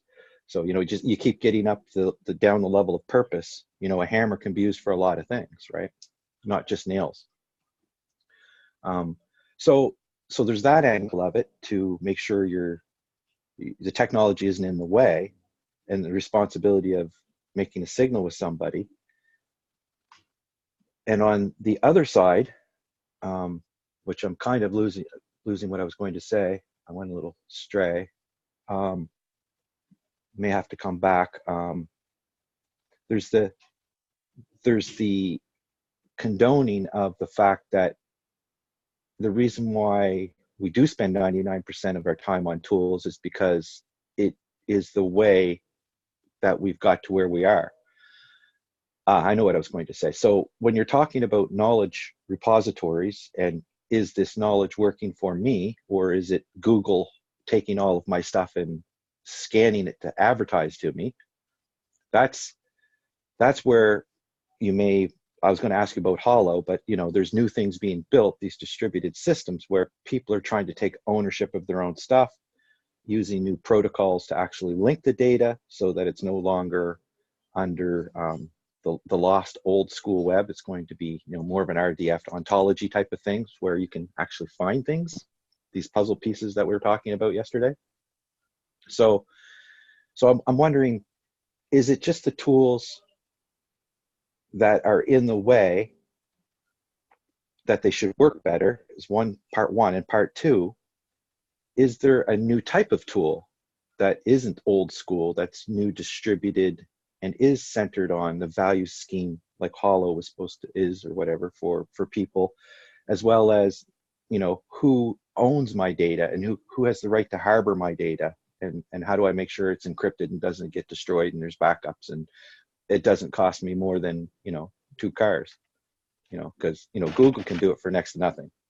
So, you know, I think that is the future, where we're going to be taking back privacy, hopefully, to a certain degree, because we're needing less and less middlemen, is what I'm saying, and our tools are getting more and more aligned. Hopefully, not more entropy. You know, I can't say for sure, but as you look at that equation, do you distinguish between the older style and the direction to the new? And within that, again, you might say, well, the Hollow guys are down in room 3.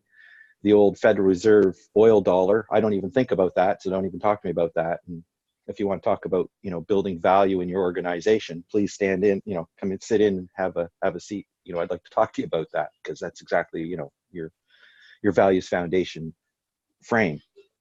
So I guess my long-winded question is about, in the context of GCC, again, how do we distinguish that distinction between useful tools, harmful tools, and I like the tools, but I don't want to talk about the tools, kind of thing, because they are 99%. It's going to keep being, I think, something that bounces people off when they think they have solutions and things.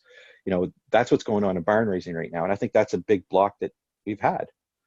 So the signaling and knowing that it's the responsibility to lift the stamp, put it on the letter, and make sure it's that if somebody didn't get a hold of you, that, you know, you've reached out to them and said, you know, ping me, like I did with Glenn.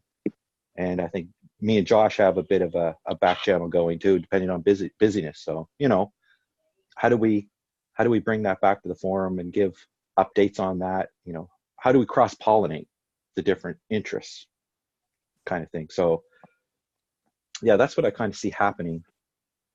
And to be a tool builder in that vein is interesting, because you just don't come in with a solution. You have to listen to what the people want. So all I can offer right now is highlighting what people say in little video productions, and asking questions like, of everybody here, what's your values?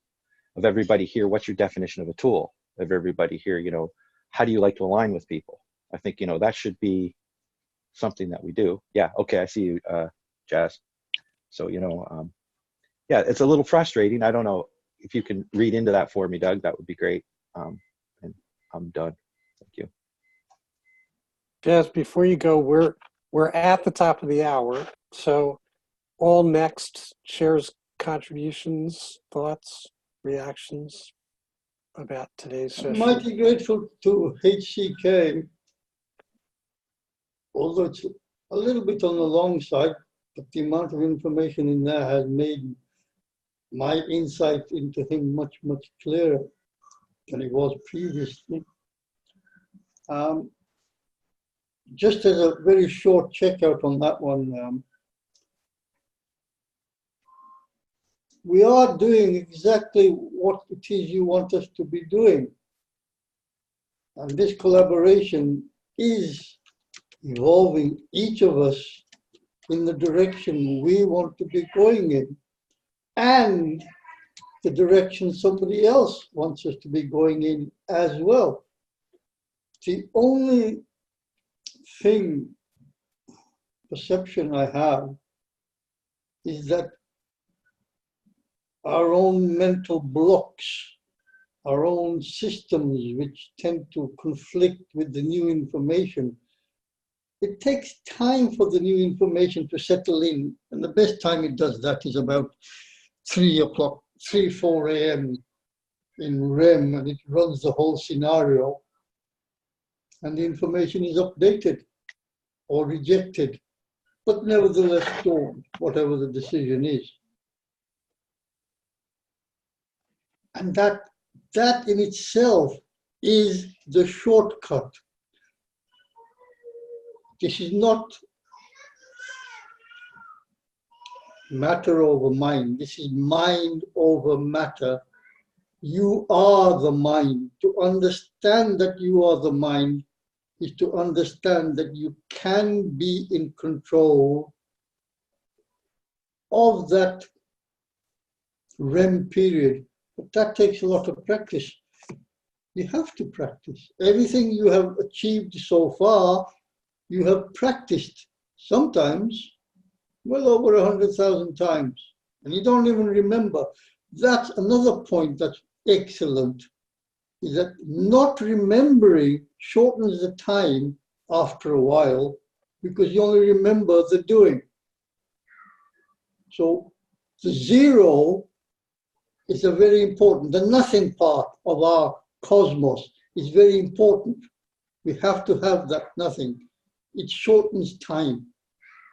And it is a part of that shortcut. Other than that, I think we're all coming along in leaps and bounds. I'm complete, and that's my checkout as well. Thank you very much for an excellent session. See you next week. Josh, you have your hand raised? Checkout. Oh, my hand's been raised for about 25 minutes, so I'll just check out and say it's good to see Jaswinder and you, Gertrude, and Harry and Glenn and Colin, and it's just good to be here. And as far as being blocked or unblocked, I don't see that happening today for anybody, but it's good to just be with each other. My checkout is communing together is what's important. And yesterday, a wonderful thing came up in barn raising, at least for me, is a play on words with building community of actually having physical cup of tea in your hand and communing together. So I'm running with that idea of communing together with fellow beings on this planet with different cups of warm liquid in our hands. So thank you for the community. That's my checkout. Thank you. And I'll take a brief checkout and build on that. Also feel that it's the meeting together, which is magical. It's always something that comes out. What comes up for me from what we've talked about today is, of course, that the question of if I can only begin with myself, how can I be in this, let's say, a conscious state where I use these tools instead of being used by them. And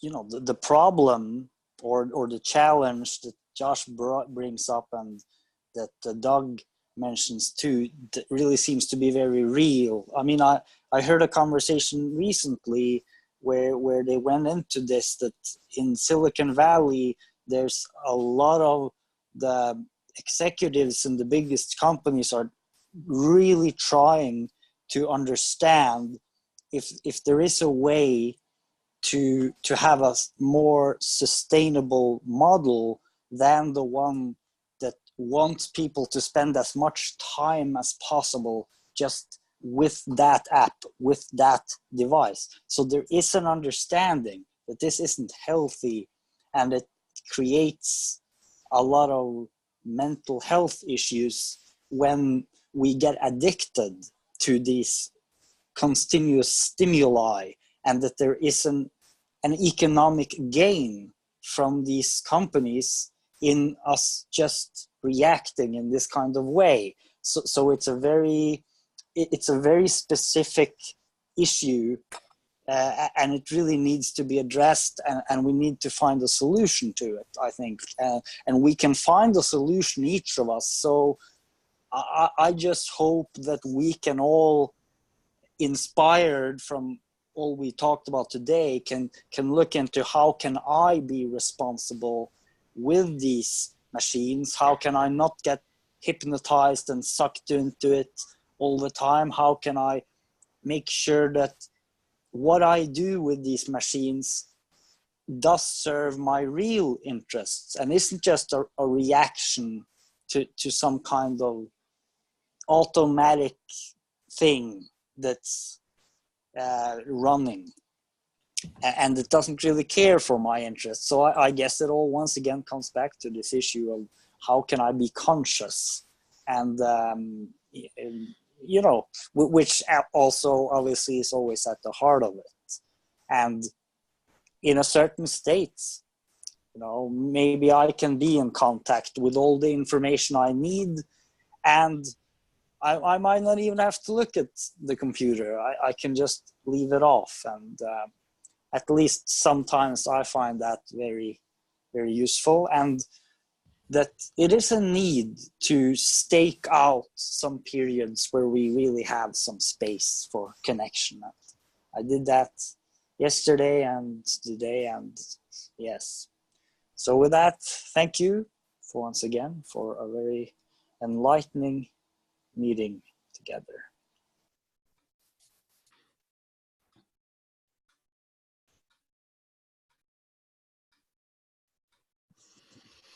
I'll check out with this thought that I'm having about my destiny, and with the use of the tools I've developed, controlling my own ego and getting myself out of the way when the universe wants me to do something, is because my destiny is under my control.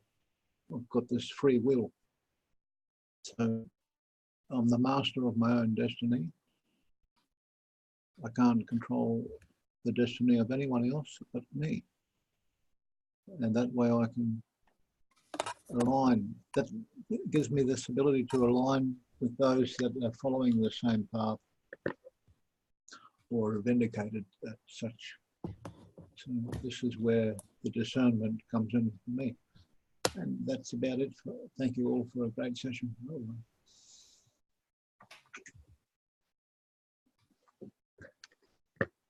Gertrude, you have a checkout for us?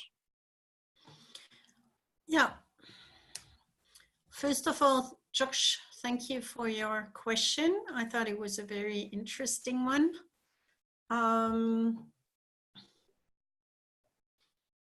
I was not so much into the tools. Somehow it was like,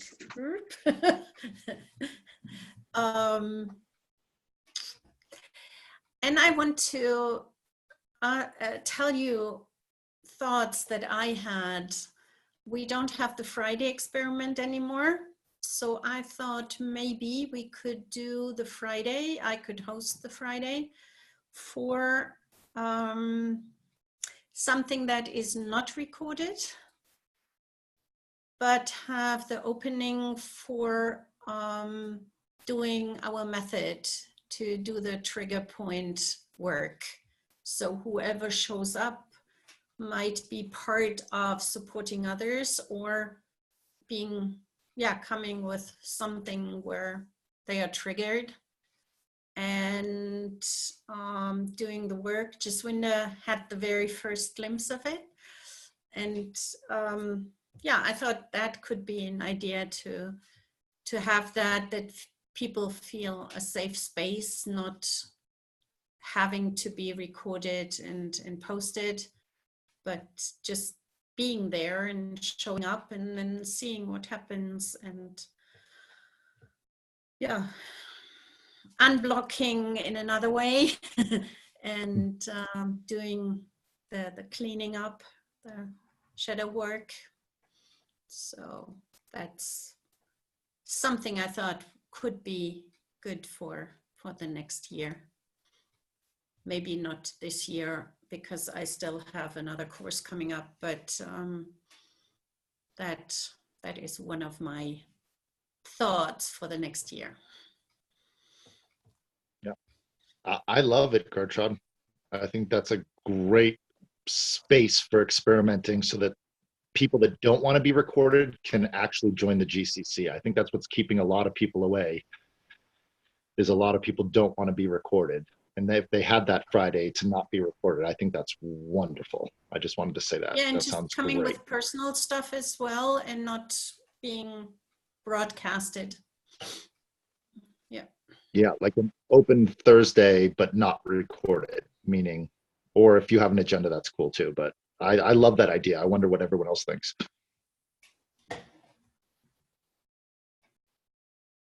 Yep, that's me. Great to see you again, and being relaxed enough to stay the whole time. Yeah, that's really a treat.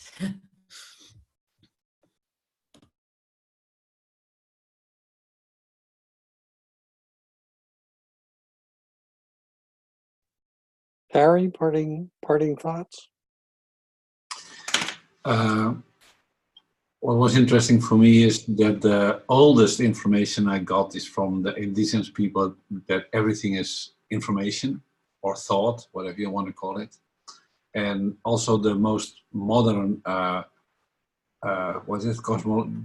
cosmological people who think about gravity, they state gravity is information. Everything is information. So that's, listening to that lens to you guys, it's very interesting to hear about instruments and tools and all that. And my closing thought is I am my own tool, and I'm trying to get it in tune and ready for use. Thank you. Over.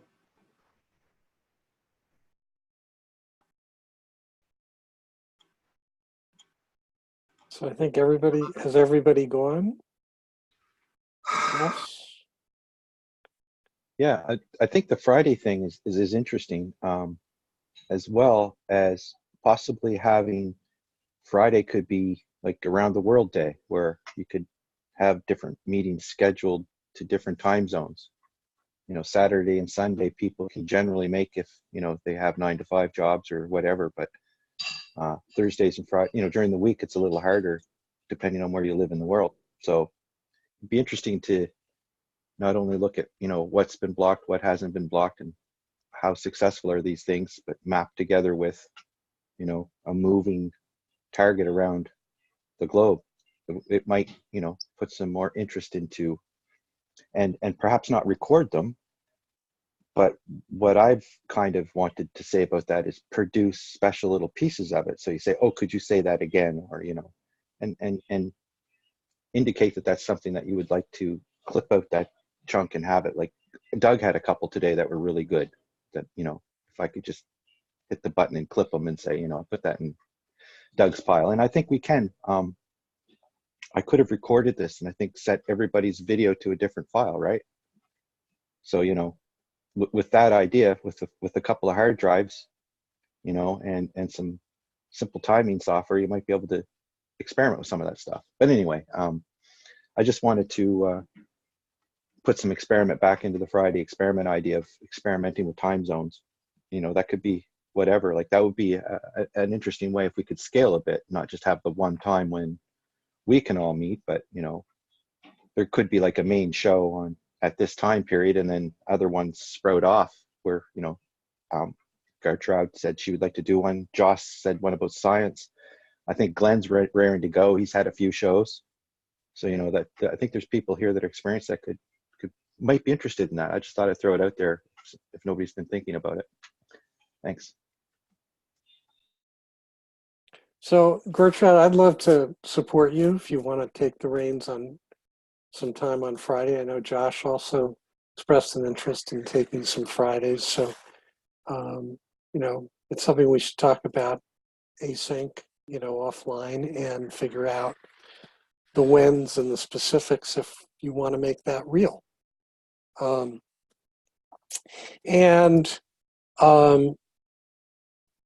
This has been another Sunday Unblocking of fun and challenge and everything in between. And I really appreciate all of you being here, showing up, co-creating this, because that's what makes it what it is. And that support and that presence is infinitely valuable. And so with huge gratitude on my part. And with that, we're done, and enjoy the rest of your afternoon, evening, Sunday, Monday, depending upon what continent and what part of the world you're in. And enjoy.